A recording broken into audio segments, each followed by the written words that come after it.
This class is related to previous classes in this module. It looks at issues concerning the implementation of a business plan, or even more specifically, the implementation of a marketing plan, which is really a subset of the business plan. So we want to talk here about yet more obstacles, and this particular one we've got on the screen is confusion over planning terms. So it may be that plans are not implemented because there is confusion over the planning terms that are used. Marketers and management should use terminology which can be understood by operational managers and employees. It's wise to write plans that read and follow a format that is suitable for the target reader, the target person, the person in mind that the plan is aimed at. Plans, by and large, should be straightforward documents. All of the underlying assumptions and all of the underlying analysis may be relegated to appendices and discussed there. So there may be technical parts that are optional to be read, but by and large the plan itself should be easily understood. Terminology such as objectives and strategies should be used in marketing planning. It's important that the language of planning nonetheless is put across, and words like the objectives of the business, what's the business aiming at, or what are its strategies, the long-term plans of the business. These terms should be put across and explained, and through usage will be understood and will be used by readers and writers alike. Using objectives ensures that all employees feel part of the marketing plan. They have contributed towards meeting these objectives. So when words like objectives are used, then the people who read the plan, perhaps the various departmental heads, maybe the head of production, head of stores, or a head of HR, or whoever, they will see their contribution. They will see the importance of their aspect or their part of the business, and they will see their contribution. They will also see what is required of them in the planning period, the one that's coming up. Numbers in lieu of written objectives and strategies. Well, we've talked about this briefly in other videos, but there are two sides to this one. And before I start the slide, I'll just mention again, numbers are seen as objective. Numbers can focus the mind very straightforward. We aim to have a certain level of growth. We aim to have 5% growth over the next 10 years. So it's a number. In fact, there are two numbers, 5% growth over 10 years. So it's easy for the reader to see that. On the other hand, it is very demanding and very stressful, because now there's a number and a target, and the world is ever changing. The market is changing. Customer requirements are changing. So hitting precise numbers may be difficult. And for that reason, sometimes writers prefer to use that the company will grow significantly over the next decade, as opposed to saying 5% over the next 10 years or whatever. So there are issues about the use of numbers instead of written objectives and strategies. However, most organizations focus on numerical data rather than objectives and strategies. It's seen as almost more scientific, more calculated. There's been more thought put into it. These are a set of numbers, and these are the objectives. The emphasis is mainly on short-term financial forecasts to predict future outcomes.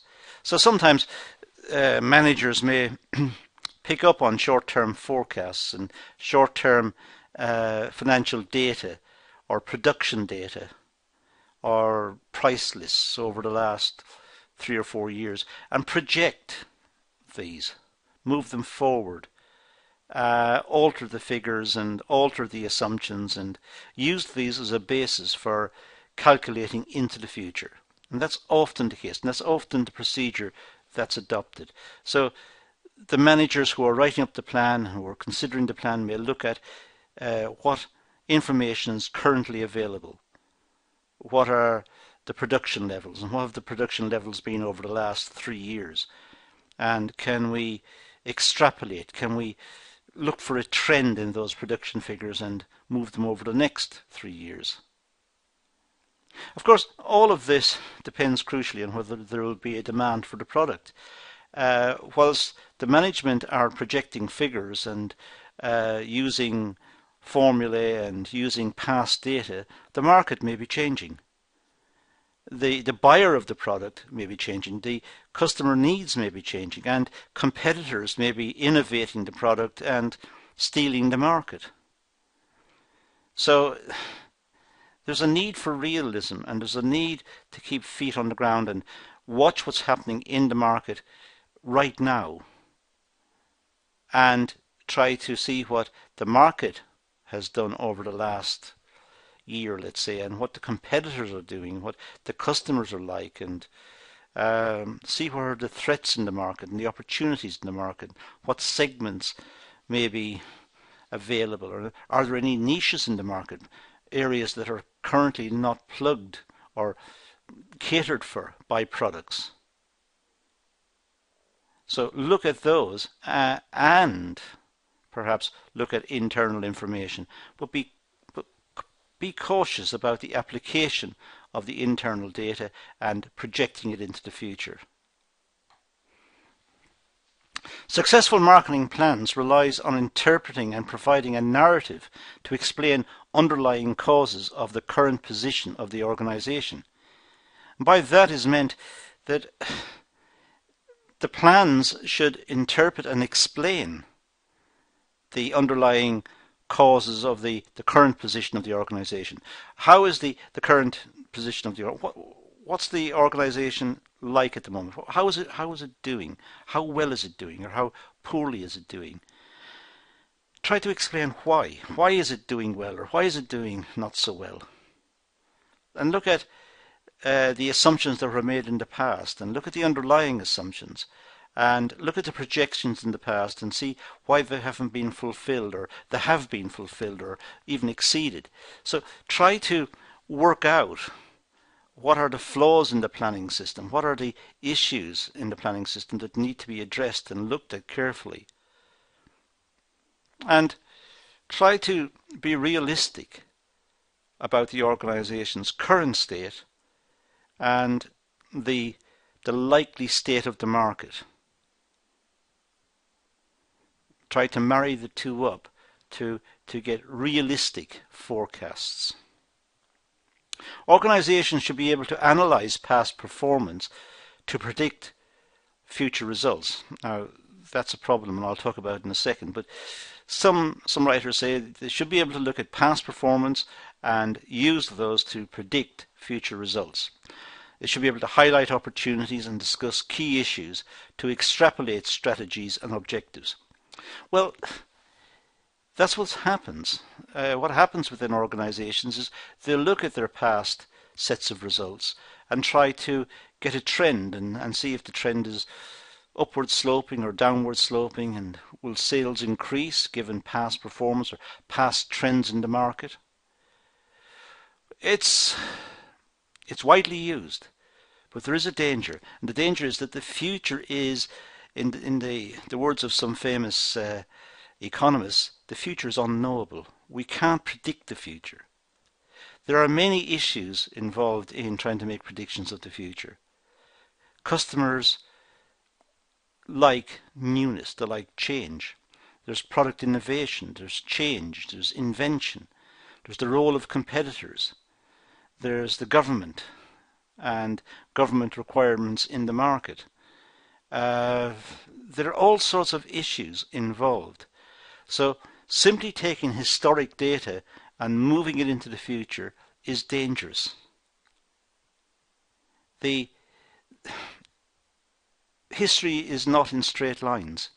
We can't take the past, draw a line through it and project it into the future with a great deal of certainty. We may do it, but it's subject to wide probability that it may be there's an upper limit and a lower limit, and somewhere between the two the company will rest. But we can't precisely predict. There may be too much detail too far ahead, and as I said, these issues were dealt with in a different video, but nonetheless let's go across them here in more detail. Organizations often invest or implement fancy systems, complicated systems, technologically advanced systems, which require in-depth analysis. It's often the case that companies, when they've made some money, when they've got some reserves and they wish to invest, they overinvest. They invest in luxurious equipment, perhaps equipment that is too luxurious for what is required.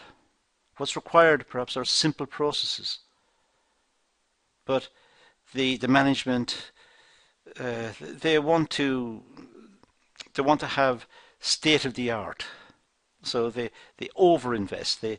They buy in complicated machines which require a lot of training, a lot of maintenance, and are not perhaps necessarily focused on the simple jobs that are required to be done. These systems are time consuming and most often provide information which is irrelevant to management. Sometimes complicated systems produce information that's difficult to interpret. It happens with forecasting models. If the business wants to forecast sales based on past trends, it may buy a sophisticated forecasting model. But really, that's suitable to trained statisticians, not necessarily suitable for people with detailed knowledge of the market, detailed knowledge of the product, but who are not statisticians, and therefore cannot interpret a lot of the results that come off the analysis. So sometimes systems are too sophisticated. A criticism of using systems often leads to over-planning, and the result is too much information which holds no importance to management.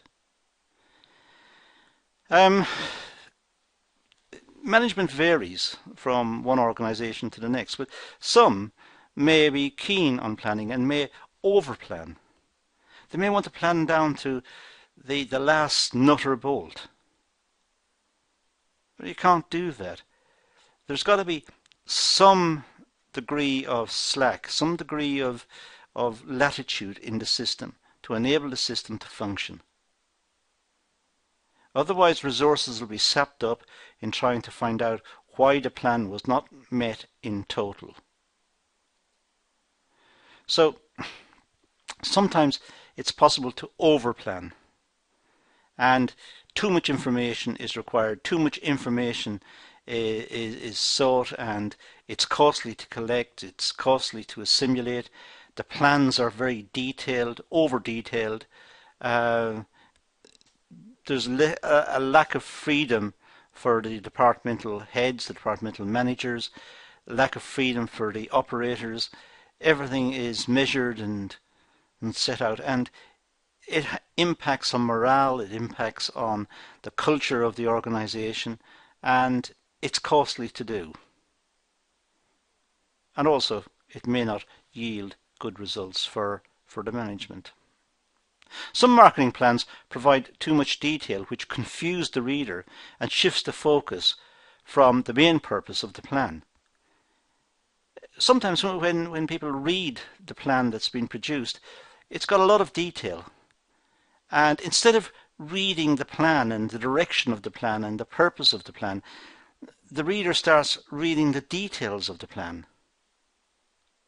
Is it really the case that the stores cost that much last year and only that much the year before? And is it the case that this machine broke down 4 times last year and 6 times the year before? And why is that? Well, that's irrelevant. It's just that the reader got caught up in the detail. The plan was too detailed and presented too much information, and the reader lost focus. The reader should be looking at, what does the plan say about the business? Where's the business going? What's the size of the market? What are the likely sales next year? And that sort of thing. Not producing a lot of detail which will be a distraction to the reader. Sometimes planning may be seen as a once-a-year ritual. It's something that has to be done and nobody's keen to do it. It's just they feel that everyone else is doing it and it must be done as well. But there's no commitment as such. Marketing planning often fails when organizations consider the process as secondary. It's just something that's slotted in. We'll have a meeting sometime and plan the business, and sometime when work is a little slack, we can have a meeting. That sort of attitude leads to poor planning. It may lead to no plan, in which case the business is adrift. It's just drifting along from week to week and month to month. Marketing plannings are reviewed once a year and often considered as a chore rather than and as an unpleasant activity. The management meet reluctantly, perhaps once a year or whatever. They look at the plans and they say, yeah, okay, it's whatever. And they make some gesture of modifying the plan and get it over and done with. It might happen on a Friday afternoon, so get it over and done with and get home and start the weekend. So there's been no effective planning. There's been no considered planning. And as such, as I said, the business is adrift. The business is just floating along, waiting to hit an iceberg. Most organizations isolate the marketing function. Compared to financial information, marketing holds little value to some managers. I mean, financial information, well, that's essential. That's what pays the salaries and the wages. The amount of cash flow the business has, can it meet its debts? The amount of cash it's got in the bank at its disposal, its financial resources. This is seen as very important data, very important information that the managers can use and talk about. Whereas the marketing function may be seen as secondary or almost broadly irrelevant. And yet it's the marketing function that make the sales. It's marketing function that make the sales, that turns into the revenue, that turns into the cash that the managers are talking about. So it's the marketing function that comes first. And yet it's often seen as not that important. Effective marketing planning is seen as an ongoing process which is continuously reviewed every couple of months. Now that's what effective marketing planning is seen as. It's an ongoing process. It's part of the culture of the business. It's part of the routine of the business. It must be completed every couple of months. Marketing planning is an ongoing process. The marketing plan is brought before the management. They look ahead, they tweak it, they criticize it, they get new information, they update it, they consider alternatives, they have reserve ideas that may be introduced at a later stage. It's ongoing, and it's important because it's the marketing plan that enables the business to tap into the market, to make the sales, that generates the revenue, that pays the bills and generates the profit. So it is crucially important. The separation of operational planning from strategic planning Well, marketing planning should be an integrated function within the organization and should incorporate both operational and strategic planning. Marketing planning, it should incorporate operational and strategic planning. It should look at the strategic plans of the organization and see where the organization wants to be.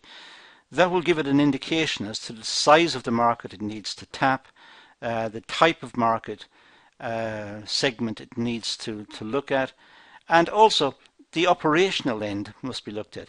Does the business have the capacity to produce the output that could be sold? If it doesn't have the capacity, the operational capacity, then the marketing plan should be amended. It's a waste of effort. Organizations mainly focus on strategic planning.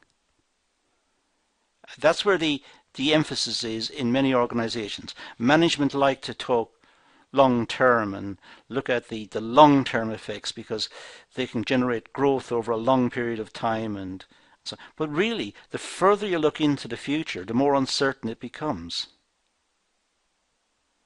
So perhaps it's misplaced to have long-term, very long-term strategic plans.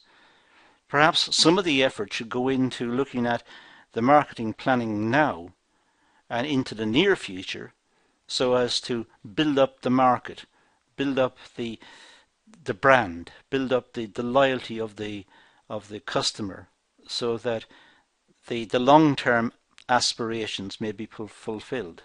But they're only fulfilled because the short-term plans are implemented and the sales are generated. Short-term and long-term planning systems are seen as separate activities. This view is the cause of market planning failures. Short-term and long-term planning are not really that separated. The short-term feeds into the long-term. Looking at, say, a 5-year plan. Well, a 5-year plan is, if you like, 5 one-year plans. Well, the first of those 5 one-year plans is now, which is the short run.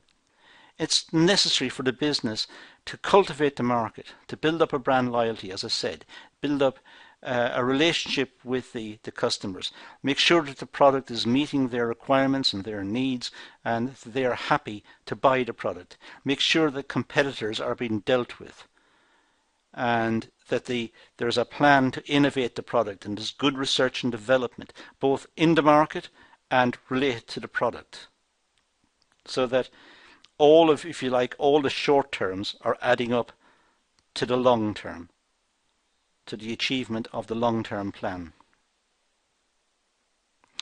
The separation of operational planning from strategic planning. Well, long-term projections can only be successful if they are supported by short-term planning. Both activities work together to enable successful planning. It's essential that the short-term plans are implemented. We live in the short run. We live now. The long run is what may happen in the future. But we're living in an increasingly sophisticated society, in an increasingly technological society, where product life cycles are contracting. They're getting shorter because people want newness, they want new products, they want new facilities, new functionality. And also, the products may be becoming cheaper because of globalization. There are all sorts of pressures on the organization. So it's important to get the short term sorted, which will give the business a chance of developing long-term plans in which the short terms feed into the long term. Operational and strategic planning coincide and should work alongside each other. They are not, these terms are not so different. The strategic plan must allow for the operational plans. The operational plans is what the business can actually do. It's pointless having long-term plans that says that the business is going to supply a very large market if it hasn't got the capacity to produce the output for the large market. What is the point at aiming at large amounts of growth, market growth, if the operational capacity of the business is limited. That's just frustrating. So it's a question of having a strategic plan and an operational plan that go hand in hand. They must be matched. Otherwise, one will have aspirations of high growth, high turnover, lots of revenue, a big organization. But if the operational plan is not in place and it's not growing at the same level, the strategic plans cannot be met. Short-term and long-term planning activities should be completed at the same time. Ideally, when planning meetings occur, the people at the meeting should understand the short-term plans and what's required in the immediate term or over the next 6 months, let's say. What term, how much output, what sort of capacity, what sort of components, raw materials, deliveries, expenditure, what's the market requirements, what do the marketing people need, the marketing department, what do they need, what are customers' aspirations, what are customers' requirements, so on and so on. These are short term. And then at the same time or just afterwards, look at the long term, because what happens in the short term are good indicators of what's going to determine the success or failure of the business in the long term. It is still the case that in 5 or 10 years' time, customers will want to have a good experience of the product. By which time, of course, the product will be radically different to what it is now, but they will still want to have a good experience. So, at the meetings, both short and long term should be considered. Now, failure to integrate marketing planning into the total corporate planning system. Well, marketing planning tends to fail when it is perceived as a standalone activity. When marketing planning is somehow outside of the wider planning framework, it's almost a maverick activity. It's something which is just happening, and sometimes it may be described as firefighting.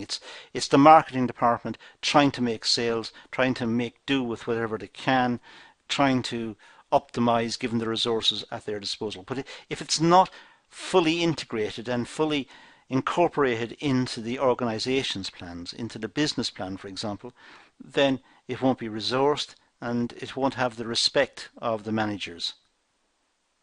And it needs the resources, it needs the support and the backup and the involvement of the managers to refine marketing planning and to enable the marketing planning to be realistic given the resources of the business, given the operational resources of the business.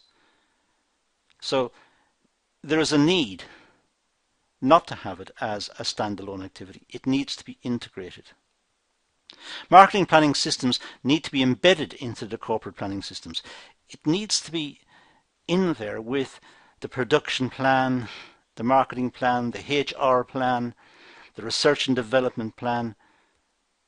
They all need to be articulated within the context of the business plan. And ideally, they should be refined in a way that they support each other and, of course, thereby support the overall business plan. And the business plan itself should be realistic and it should be achievable.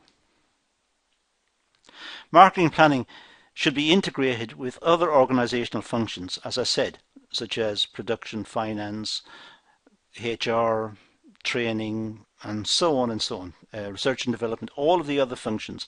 And they should be tweaked, all pointing in the same direction, all aiming to achieve the overall outcome of the business plan, whatever that is, which should be, as I just said earlier, it should be realistic and it should be achievable. Delegation of planning to a planner. Well, Marketing planners are appointed to manage the marketing aspect. Some organizations have grown so large that maintaining all activities is a difficult task.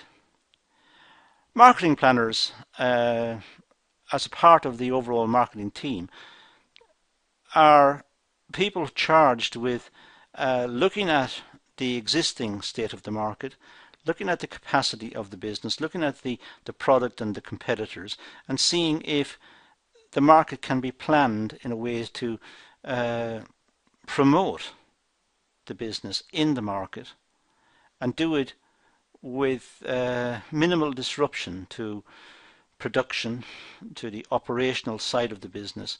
And also it just means tweaking the culture or altering the culture of the marketing department so that there is a much more coherent, planned view of the activities of that department. But there's another side to this one, as I said in a different video. Sometimes business may not see marketing as that important. There's more emphasis on production or more emphasis on revenue and looking at the accounts, perhaps.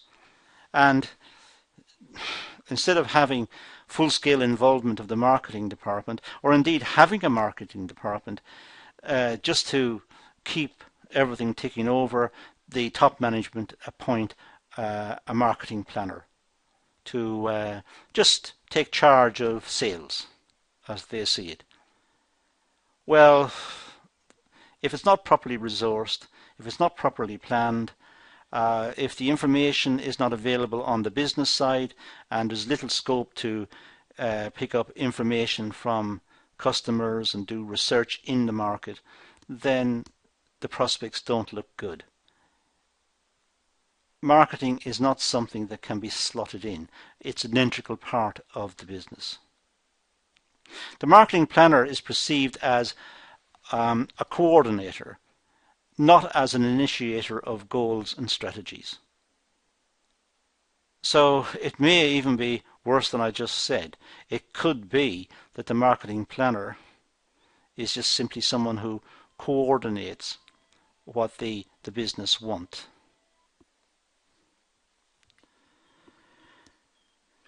If management do not see the importance of marketing planning, a planner's attempt to implement any changes often fails. Quite simply, the appointment of a market planning officer or manager is probably a fix that the senior managers have just to say they've got marketing and they've got it in hand. But if they're broadly ignoring what the marketing planner is saying, then the planner's attempts to implement any changes or to make benefits to the organization in the marketplace, they will fail. The marketing planner needs to be supported. So those are some ideas about problems in implementing the marketing plan, or if you like, the business plan, the wider plan. I've dealt with a lot of these issues in other videos and you'll see them elsewhere, but nonetheless, look over them again and make your own notes. That's one of the sources that was used in the preparation of this, and that's all I'm going to deal with in this session. So I'm going to leave it at that and say thank you for watching.